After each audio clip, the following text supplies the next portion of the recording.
A day after Boris Johnson said he'd step down, attentions turn to what and who comes next.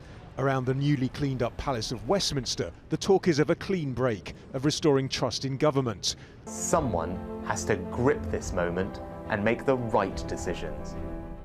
On Friday, the first of the political big beasts announced their standing, the previous Chancellor Rishi Sunak.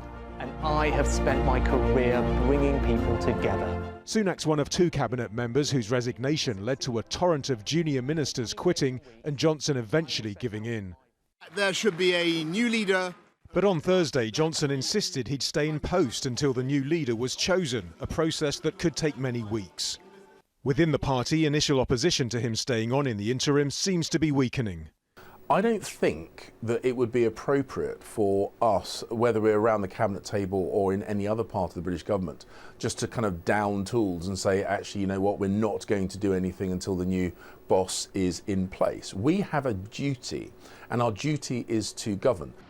What's due to happen is all the Conservative members of Parliament get to vote on the leadership candidates.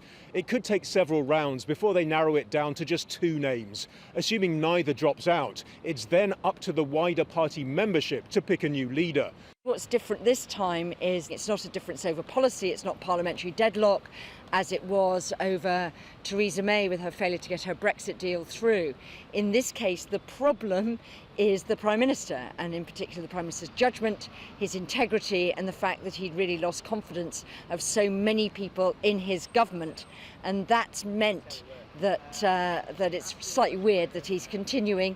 The opposition Labour Party still say if Johnson isn't gone soon, they'll try to force him out using Parliament. He shouldn't be desperately clinging on when he has had to leave office because of his disgraceful conduct.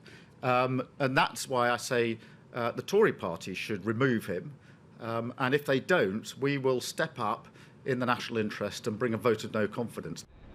It's unlikely, though, that enough Conservative MPs would back Starmer. In 2 weeks, Parliament breaks for the summer, leaving Westminster to the tourists and leaving the choice of Prime Minister to fewer than 150,000 Conservative Party members.